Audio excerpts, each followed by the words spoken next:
This is Matthew Boyer and BigBrotherNetwork.com here with one of our new Big Brother house guests. Introduce yourself, tell us all about you, everything we should know. My name's Audrey. I'm 25. I'm a digital media consultant and I'm from a little, small, charming little town in northwest Georgia called Rica.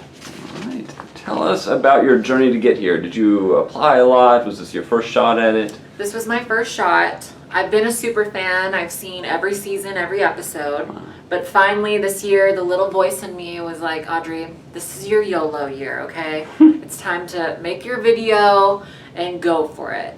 And I'm so glad I did because here I am. Dream come true. It's a little unbelievable, but I'm loving it. I'm so excited. Okay, so what do you think it was about you that they saw in that video and said, we've got to get her in the cast? I'm hoping that it's because they wanted a really strong female character. I think I bring a lot to the table, maybe a little bit more diverse than what other previous females have brought before.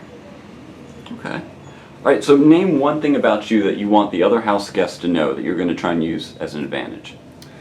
So, can I just talk about my strategy? Yeah, absolutely. Go for it. Okay, so my strategy for this game is to kind of come in and be the ultimate operator socially.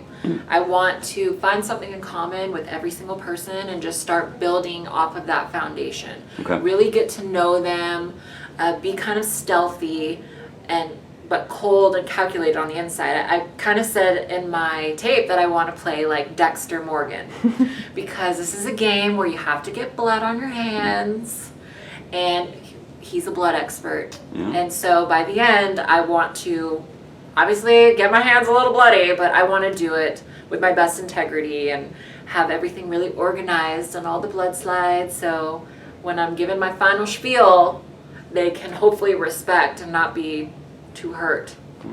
So a lot of saran wrap by the end of the season, and Yes. you're all set up and ready. Okay, so now name something that you don't want any of the house guests to know about you because you think it might hurt your game.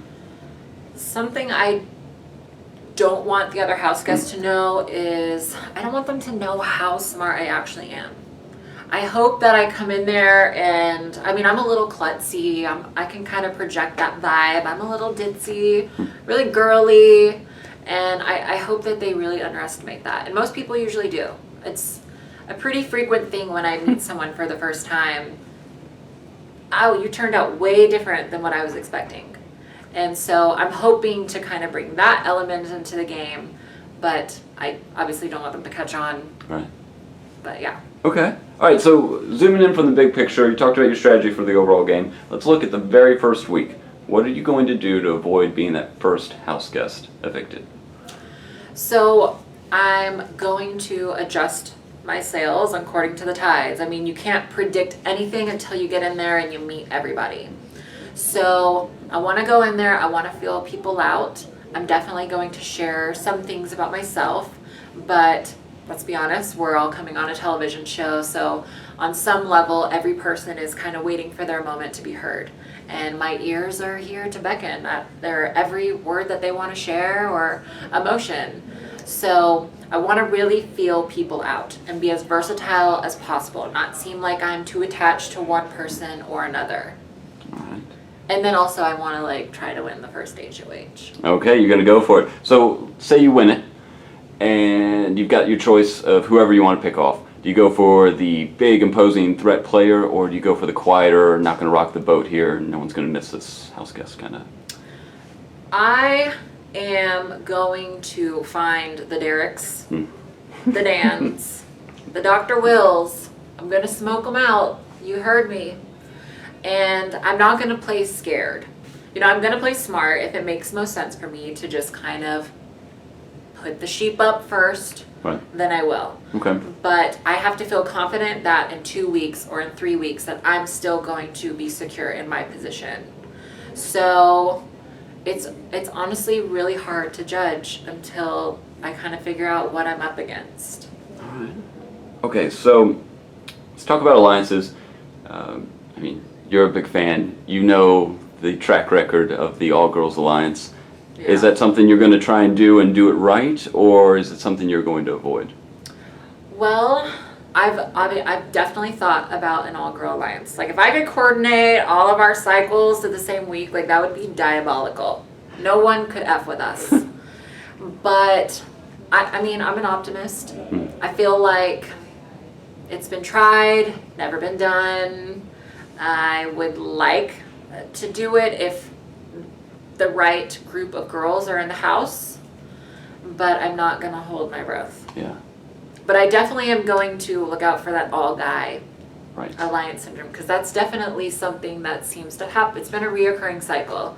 So the problem with some girls is that there's always like one girl that kind of wants to be in the center of all those guys. Not necessarily for an attention-seeking position sometimes, but because there's like that security. Because guys they're masculine, they're competitors.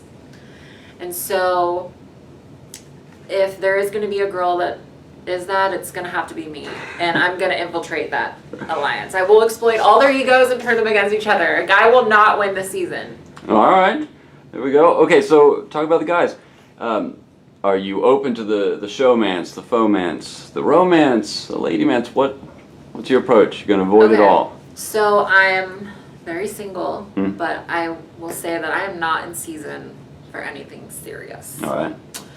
I will flirt and have fun and try to charm and woo whoever I have to, but I am not going in there looking for love. If anything, I might play matchmaker.